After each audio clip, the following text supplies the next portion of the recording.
Nunca imaginei que eu chegasse aos 77 anos de idade.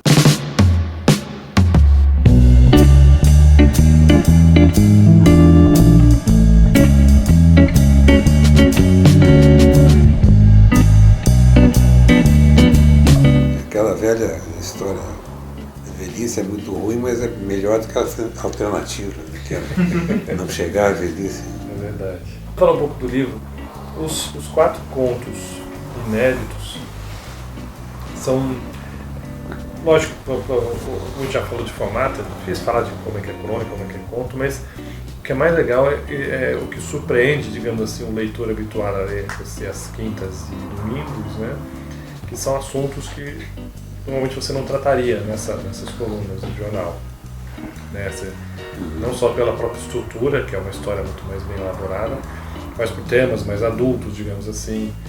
É bom exercitar esse tipo de histórias que não são, assim, digamos, às vezes apropriadas para um jornal, por exemplo.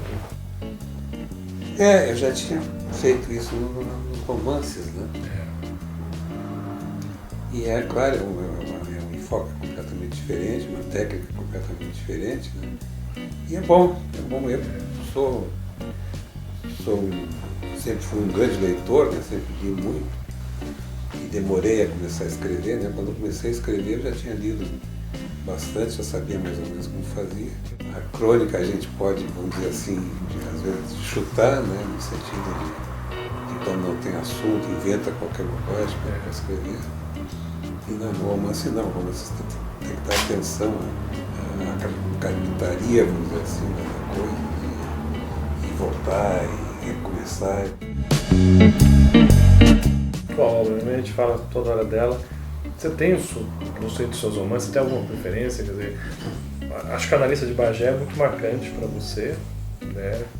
Pela força que é esse personagem, acredito que foi o que impulsionou nacionalmente seu nome, né? Foi. Que te transformou num escritor realmente conhecido, né?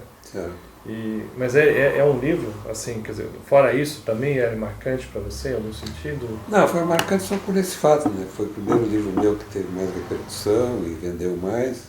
Depois desse livro, todos os outros, alguns menos, alguns mais, venderam bem e tudo mais, né? Então foi um livro importante nesse sentido, né? Não é muito diferente dos outros, né?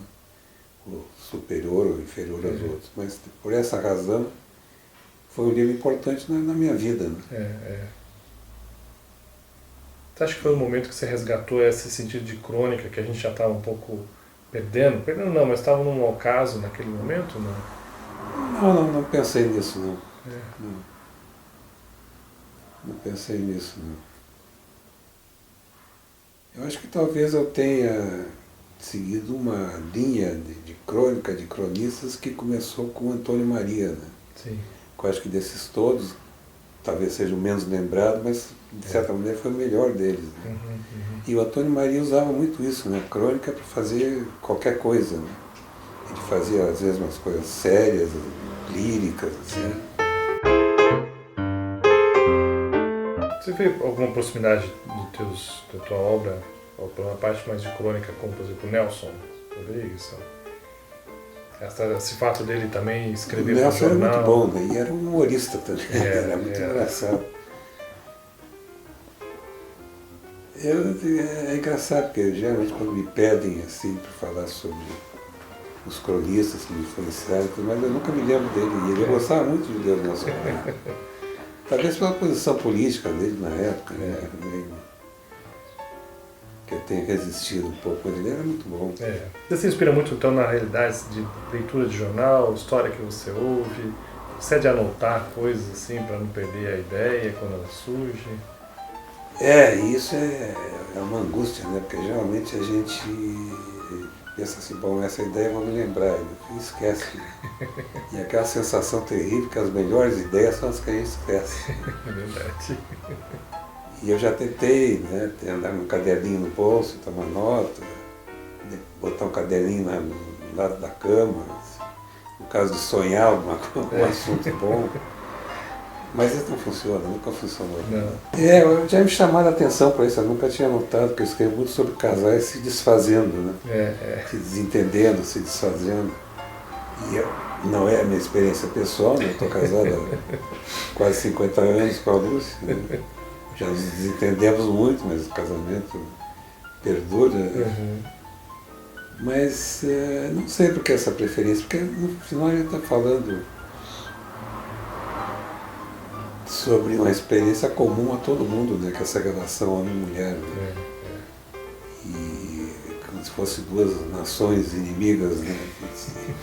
Em guerra, tentando uma trégua, voltando a guerrear. Então dá assunto sempre. Dá assunto. E o jogador, quem que foi o melhor que você viu jogar? Meu grande ídolo na época era o Tesourinha, que era Tesourinha. Ponteiro direito, na época que existia ponteiro direito, do Internacional de Porto Alegre,